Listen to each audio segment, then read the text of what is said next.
Tonight, I will bring you to a place where patience, a sense of adventure, and a strong pair of legs are required. Kahit hindi magiging madali ang biyahe mga biyahero, maraming pagsubok ang dadaanan. But I can assure you that everything will be worth it. Filipino lechon. Bakit gano'n yung texture nito?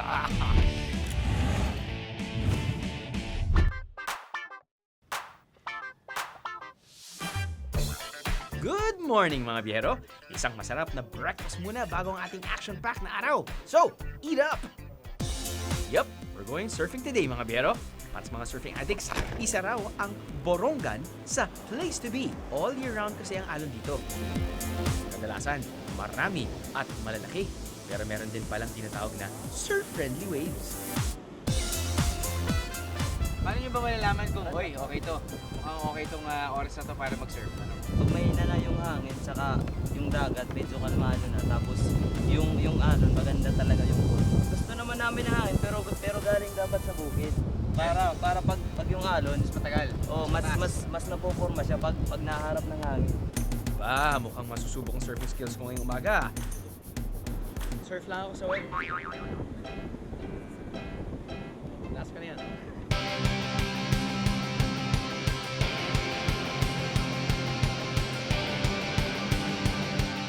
Nasa Dalampasigan pa lang kami. Sinasalubong na kami ng malalaking alon. Pero wala na itong atrasan. Here we go!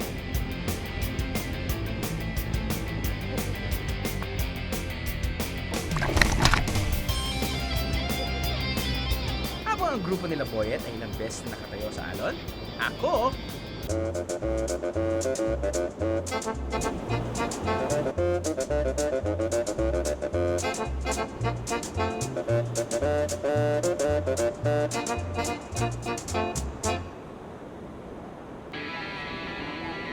Well, I'm actually waiting for that one perfect wave.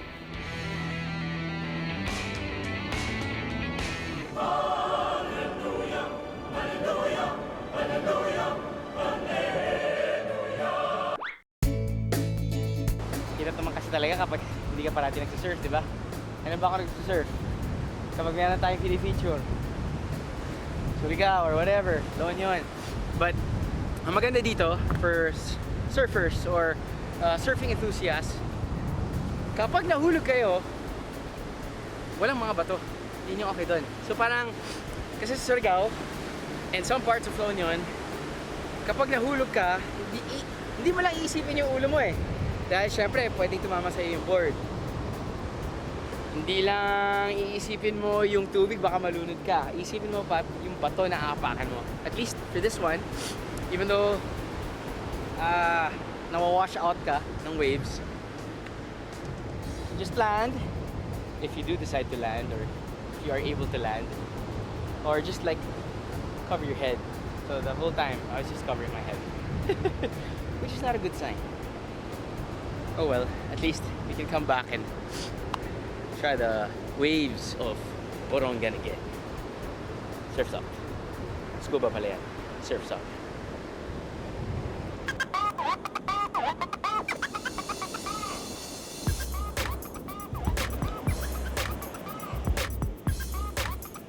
Mahirap man sa mga baguhang surfers ang ganitong alon, perfect naman yan to learn how to skimboard.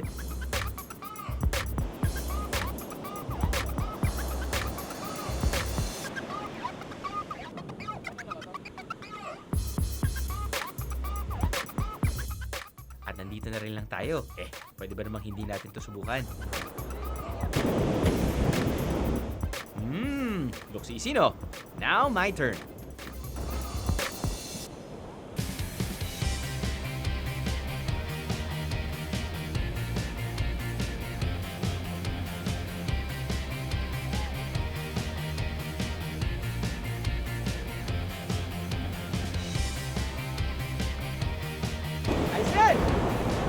Good. Tayo. Oo, tayo niya, papi. Sa local na po. Ano yan? Yung ano po namin, local delicacy po. Para siyang pancake. Pancake. Oh?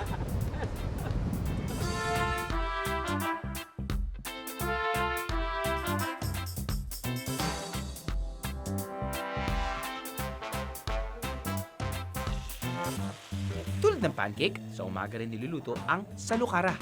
5 a.m. to be exact. Sa oras na to, niluluto na ni Nanay Bella ang mga order sa kanyang salukara. Siya ang tinaguri ang reyna ng salukara dahil ang kanyang luto raw ang pinakamasarap sa buong Borongan.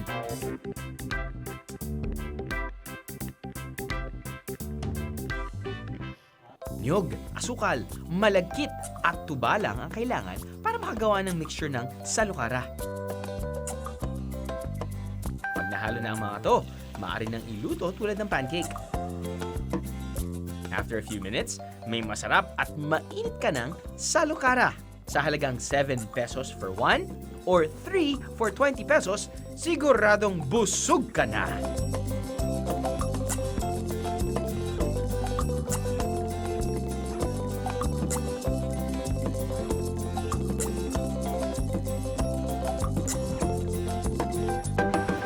Pwede. Okay, texture niya, no? Very moist. Hindi, maganda yung texture niya, yung masarap kainin ba? Surfer's lifestyle dito, sa Borongan. Paano? Pag gising nyo sa umaga, Dora. Malapit sa trabaho, tapos may alon. Like, dagat, halos early morning, tsaka late afternoon. So, kung yung nagtatrabaho sa amin, nakatrabaho pa. So, after ng work, log out, surf naman. Best time to surf, pati anong season? All year round. Pero, mostly sa turista, mas maganda namin, pumunta sila dito na March, no? March to October po. Basta may makita silang locals dito. Tapos, inquire lang po, kung gusto nila magstay, meron dito kaming surf house.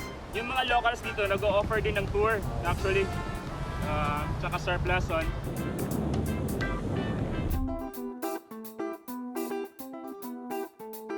Para sa mga seryosong mag-aral ng surfing o skimboarding, maaring umupa ng kwarto o mag-bed space sa bahay na to. Homestay ang style ng surf house na to, kaya common ang banyo.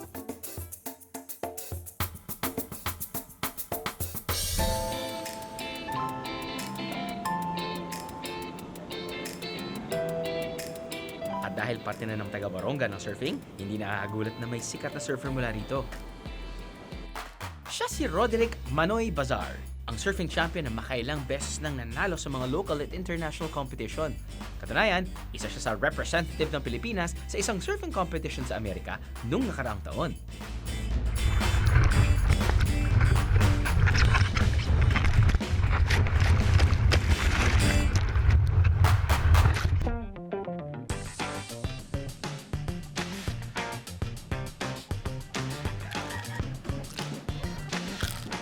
Ito yung mga lechon na hindi naaabot sa lechon paksiw bukas. Lalubos na. Sabi nila, when in Rome, do what the Romans do. Mukhang masusubo ko ang kasabihan yan. Ito na ba yung kakaibang mga exotic na dishes na kayo lang kumakain? Tanggal ko lang po yung itim, ha? Bakit gano'n yung texture na ito? Rough pa siya, rough.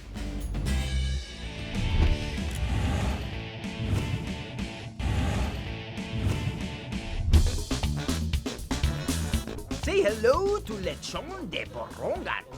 May munting salo-salo kasi akong pupuntahan mamaya at ito ang napili kong dalhin. Pero more on that pig later. Habang iniihaw ang lechon, masyal muna tayo. Para mas mabilis at maraming mapuntahan, island hopping tayo.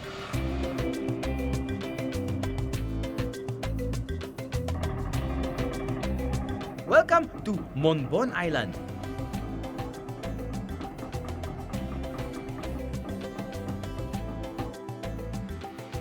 Free ang entrance dito. You heard me right. You can stay in this island for the whole day for free.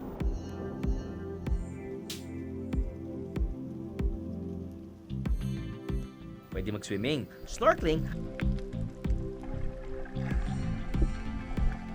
at magrenta ng cottage para tambayan o mag-picnic.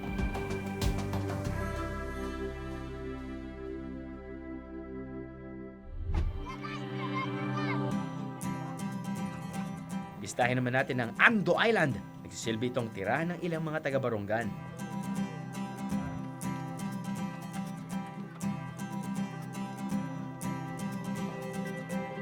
Sa bandang likod nito, makikita ang kabilang bahagi ng beach kung saan pumupunta ang mga turista.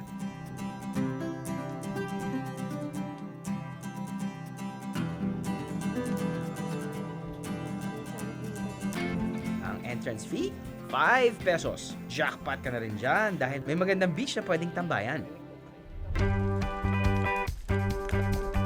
At malinaw na dagat na pwedeng sisirin.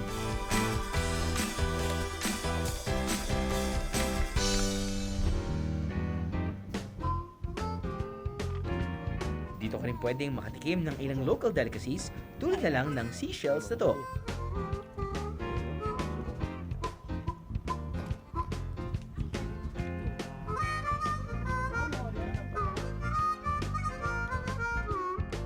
Kung hindi malakas ang loob niyong tumikim ng mga yan, maaari naman magpaluto sa kanilang kantin. Sa mga gusto mag-overnight, may mga simpleng cottage sila rito na maaaring rentahan.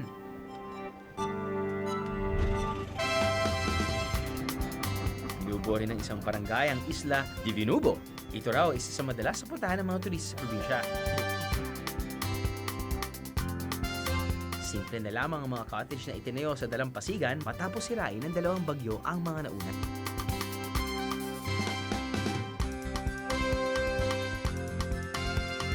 Hindi ka panipaniwalang nasira ang lugar na to ng bagyo dahil kung pagmamasdan, maganda pa rin ang lugar.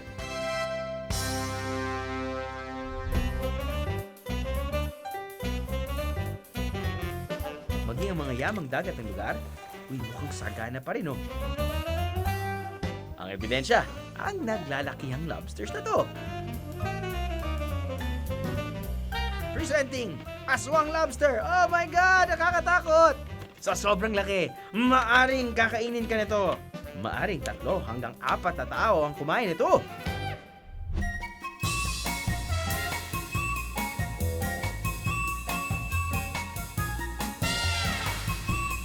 Kung allergic naman kayo sa seafoods, itong mga kakanin na lang ang tikman nyo. Ayos din yan.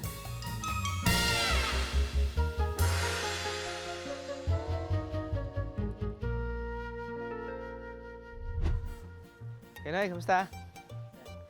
Ano, luto na ba yung lechon natin? Ito na po, sir. Wow, mga ilang oras din yon 3 oras. bago nating idala sa immersion namin. Pwede bang may taste test? Ano po ba ang pinagkaiba ng ano? Sabi kasi nila ito daw yung the best. Dito dito, wala nang sarsa kasi nasa sahog na. Yan yun. Bihero, halos lahat naman talaga ng bagong luto ay talagang the best. Pero iba yung pagbagong luto pag lechon. Ito, sir, ang minaon namin. Wala nang sarsa kasi nandito na. Yan. Ano po ba yan? So meron kang May sibuyas kami. sibuyas. May garlic, saka ito yung laurel. Yun yung nagpapabango. Bago namin isalang, Oh, napayara namin ng ng yung gatas. lotion. Akala Gatas ko na. lotion. Tikman na natin to. 3 hours. Okay, ito.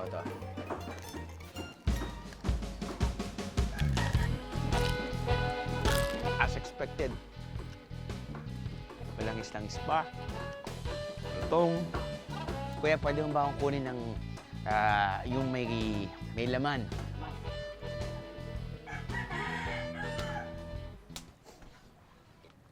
Ano po ba to? Ito yung parang nagiging kanin nyo, parang ganyan. Ayan, sir. Yan na yan. Ano po ba tatawag dito? Pero yung texture, ito gabi. Gabi. Ayan. At bakit may suka? Kasi din sa amin, nilalublob namin sa suka. Ang lechon. Yung lechon. Ah.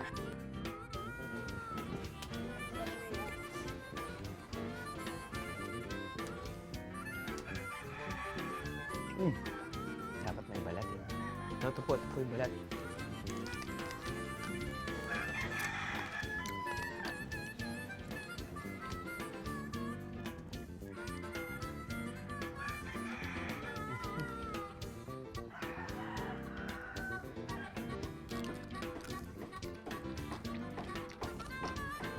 Siyempre yung tawag nilang palawan at yung gabi, wala masyadong lasa yan. Kumbaga parang para sa mga taong naghahanap ng carbohydrates or yung kanin, di ba? Minsan kapag meron kang maalat or malinamnam or malasang pagkain na kinakain, gusto mong i-complement it with carbohydrate. potato, kamote, kanin. Well, in this case nga, it's 2 root crops. But going back to the lechon, well, as expected. Fresh, crunchy, it's tasty, it's Filipino lechon. Whew. Ito yung mga lechon na hindi naaabot sa lechon paksiw bukas. Lalo gusto. Kuya, balutin na natin yan. Ayos, lagay ko lang dito ah.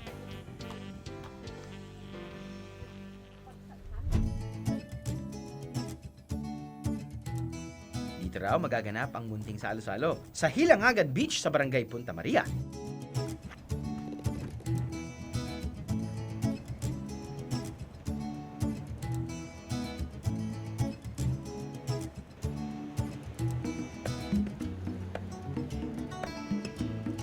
Tulad ng mga islang ating binisita, ipinagmamalaki nila ang kanilang beach.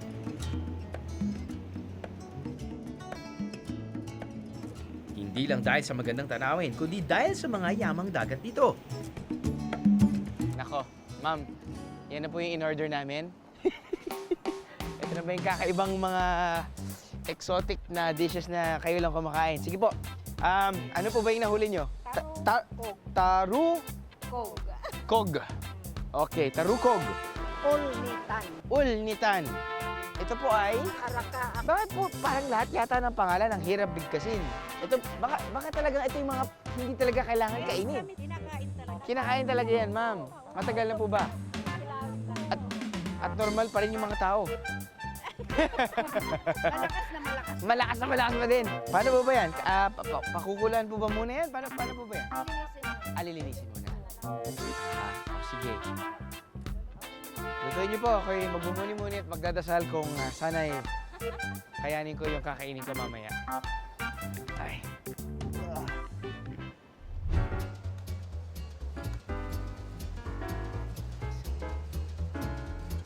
Sa gabi raw, madalas huliin ang mga lamang dagat na to. Ang tarukog ay isang uri ng mollusk. May matitigas na shell sa likod nito at kulay berde ang katawan. Ay, nako! Kinakamay! Matapos pakuluan at linisin, medyo hindi nakakatakot ang itsura. Mukhang mushroom na lang to.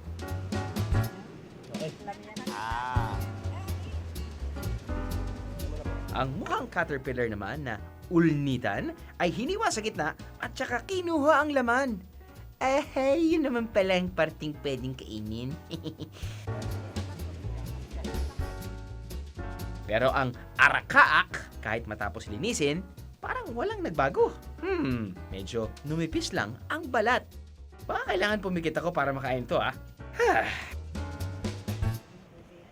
Mabuti na lang at mahilig din pala sa gata ang mga taga-Borongan. Kaya kasama ang sangkap na to sa halos lahat ng kanilang niluluto. Mukhang may pinagdadaanan tayo, mama. Kadalasang ginagawang kinilaw ang mga lamang dagat to. Pero ang version nila, gata at kalamansi ang gamit na sauce.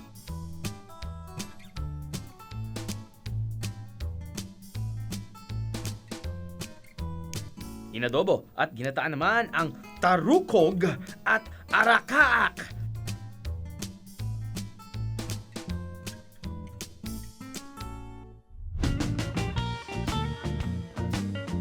Ako'y nai-intimidate for the first time sa kakainin natin yung boodle fight na inihanda nila dito. No? Kasi parang ito siguro yung pinakamalupit in terms of variety.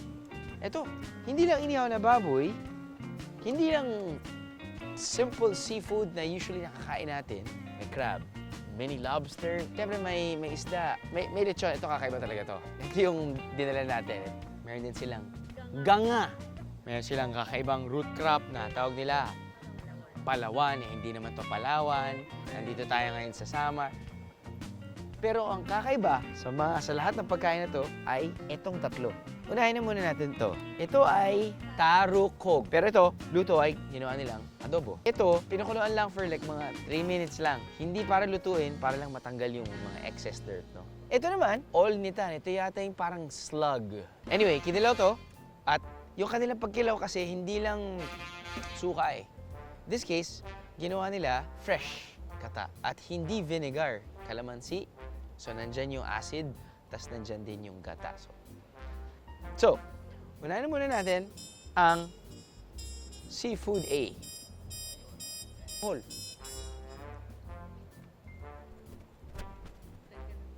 Texture niya parang squid, snail, chewy. Pero, nandun pa rin yung nandun pa rin yung konting lansa dahil nga galing sa dagat eh. Pero, may potential. Ito naman, titigman ko. Pwede naman tayo kumain ng manok. Di ba? Pero hindi. Susubukan natin yung pinagmamalaki nila dahil nga, uy, marami nag-order nito ngayon.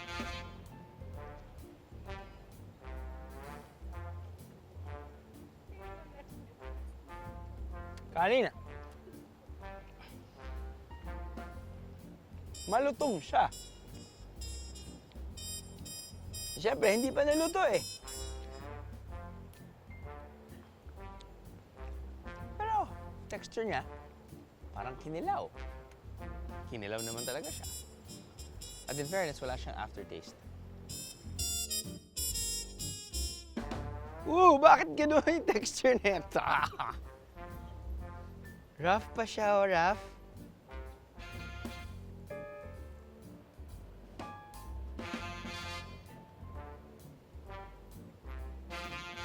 Lasang lechon. Pag kinain mo, may pumuputok eh. Pag kinain ko itong buo, siguradong isang malaking explosion. Oh. Yun, kaya naman pala. Kasi parang meron siyang air pocket eh. So pagkagat mo, may konting lalabas, and it's a great sensation. I will put you back over there. Uy, kain na tayo, guys. Kain na tayo.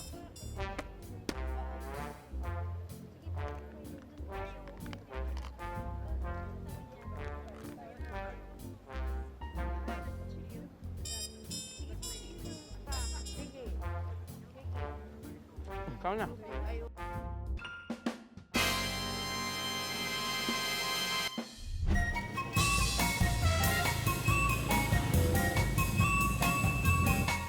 Kung ihaw-ihaw naman ang trip nyo, pwede rin magsalo-salo with friends sa tinatawag nilang Boulevard at doon magpalito. Kadalasan, dito raw nagha-happy-happy ang mga locals. Bukod sa barbecue, may naglalako din ng balot, mani, chicharon at iba pang pulutan.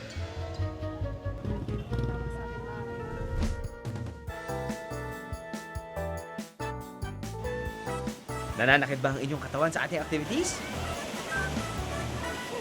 Swak kaya sa budget nyo ang trip to Borongan? Pwes! Tutulungan namin kayong sagutin ang katanungan yan. Ang banyo. Hindi ko mas malaking banyo kasi sa kwarto ko. Diba?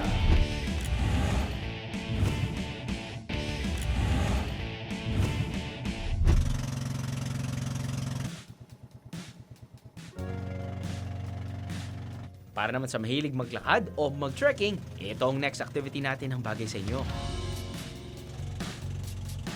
Pero bago ang isang katutak na lakaran, let's do a short river cruise along Maypangdan River. After 30 to 45 minutes, andito na tayo sa Barangay San Pablo, kung saan magsisimula ang ating paglalakad. Ang lakaran, aabot daw ng 30 minutos hanggang 1 oras. Pero depende yan sa bilis ng inyong lakad, mga friends. Bear tip, magsuot ng komportableng sapatos.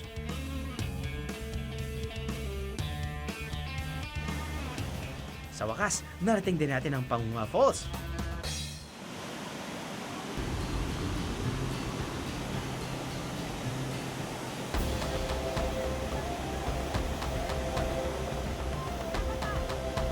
Multi-level ang falls na to at ang panalo rito, may tila pool ang bawat level kung saan maaaring maligo. Sa dulo, may mataas na parte kung saan pwede namang tumalon.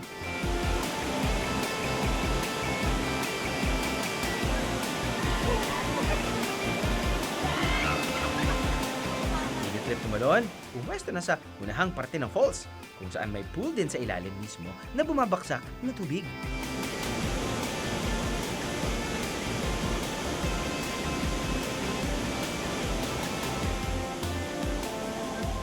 di ba? Mukhang sulit ang nilakad natin papuntang Pahunga Falls, no?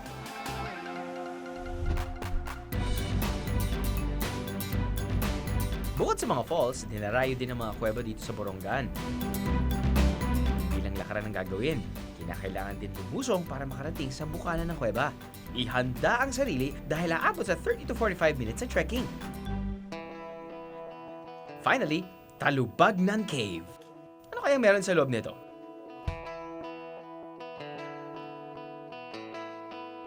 Sa bukana, may malalaking rock formation na kailangan akyatin para makapasok sa loob ng kuweba.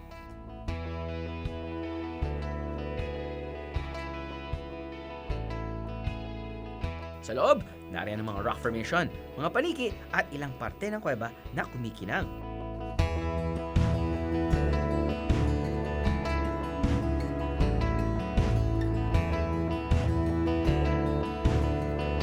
Napansin din namin may ilang parte ng rock formations na tila bago pa lang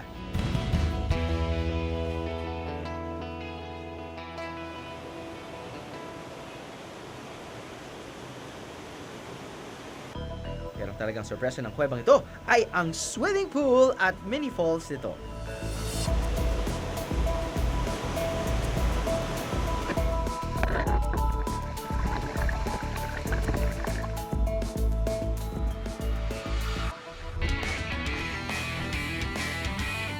Nananakit ba ang inyong katawan sa ating activities?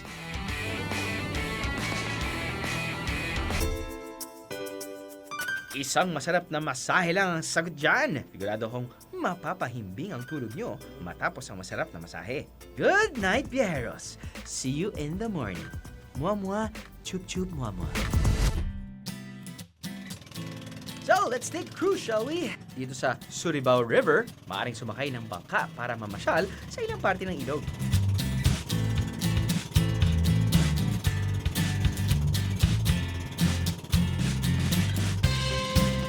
Bagamat ito talaga ang karaniwang form of transportation para makarating sa ilang barangay ng probinsya, hinihikayat din ang mga bisitang sumakay dito para malibot ang ilog. Relaxing ang biyahe, kaya I'm sure patok ito sa mga turista.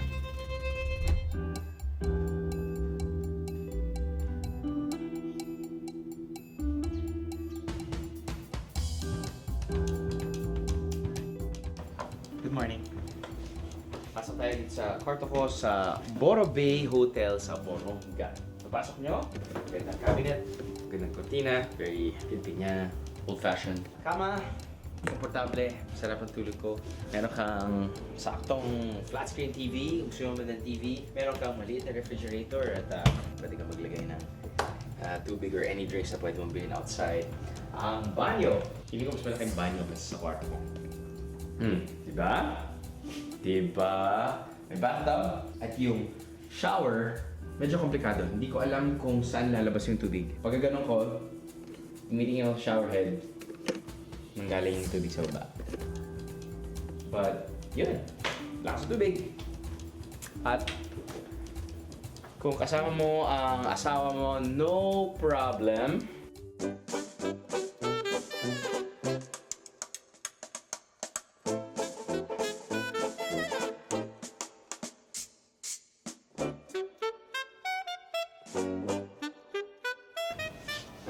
Sorry, hindi ko alam. Hindi ko mahanap kasi. Yan. Diba parang ano na ngayon eh. Medyo yung nagiging trend sa mga hotel rooms. I don't know, you wanna call it being kinky. Or, hindi ko alam eh. There's no privacy whatsoever. So, if ever, kapag kasama mo ang iyong friend, sabihin mo na lang na, uy, huwag ka lang sumili pa. So at least, may trust na pwede pag-usapan. Pwede i-strengthen yung bond niyo. Or, kung talagang umabot na kayo dun sa, you know, yung friend zone na talagang sobra kayong close at parang naliligo na lang kayo, hindi sabay. Parang weird yun, pag dalawang lalaki sabay o dalawang babae sabay. Weird. Ano lang, yung tipong, oh pare, maliligo na ako Sige pare. Ayos na pare Hindi ako na lang. Sarap din yun na lang to.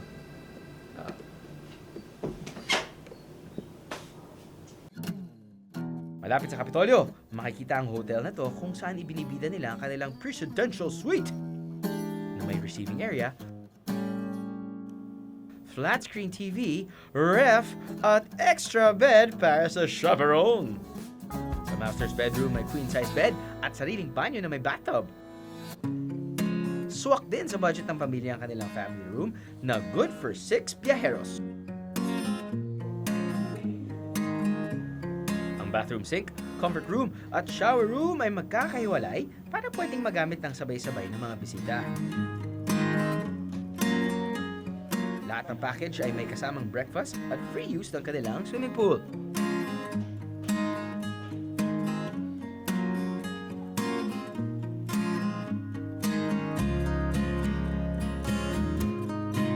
Mala-theme park naman ang gimmick na resort na to na nasa tabing dagat. So, for your Borongan accommodation needs, you know where to go. List of activities, check. Mga locals na dapat makilala, check. Mga pagkain na mahirap i-pronounce pero masarap kainin, check. Food and accommodations, check. Isa na lang ang kulang. Paano nga ba pumunta ng Borongan? Relax. Hirap mo nalaman yung maya-maya lang.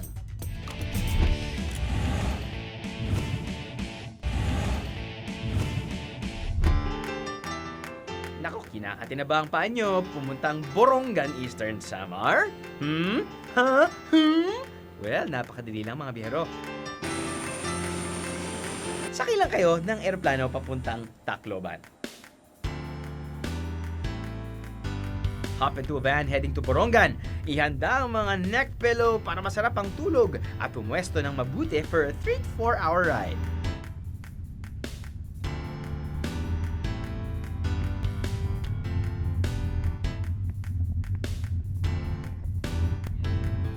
Although you might want to stay awake to see the scenic view and landmarks outside your window, like the majestic and ever so beautiful San Juanico Bridge.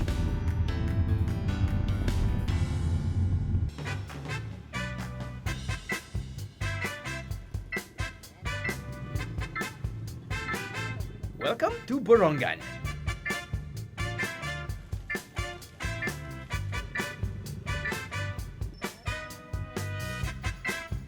Kopra ang pangunahing produkto ng probinsya, pero dahil napaliligiran ng dagat, sagana rin sa isda ang lugar na to. Katunayan, isa sila sa taga-supply ng tuna sa probinsya ng Jensan.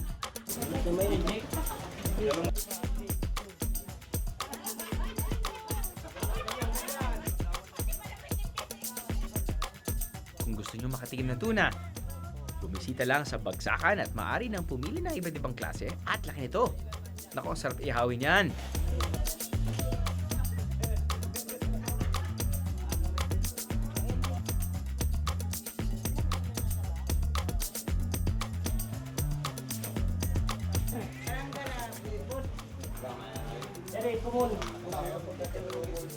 Waray ang salita ng mga taga-Borongan. At ang pangalan ng probinsya ng Borongan ay mula sa salitang Waray na borong o hamog o fag. Mahamog daw kasi sa lugar na to. Want to learn basic Waray language? Well, here you go! Mapay nga aga. Mapay nga adlawoy. Mapay nga gabi. Kumusta ka? Aratim ngaran. Hain ka na okoy. Hain merkado din he. Hain ni terminal hit bus. Hain itong cathedral din he. Hain itong simbahan. Hain itong CR din he. Tagpira ide.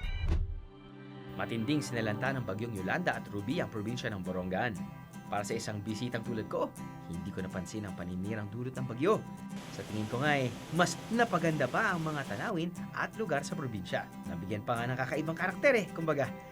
Pero higit sa lahat, kahanga-hangang mga taga rito na umahon sa pagkawasak ng kanilang kapaligiran. Dahil sa kanilang pagsisikap, muli nilang naibalik ang ganda ng lugar. Pakiusap lang mga biyero, kung bibisita sa Borongan, Sana tumulong tayo sa pananatili ng kagandahan nito bilang respeto sa mga taga rito. Dahil ang panandalian nating tahanan ay habang buhay nilang tirahan at tanging kayamanan.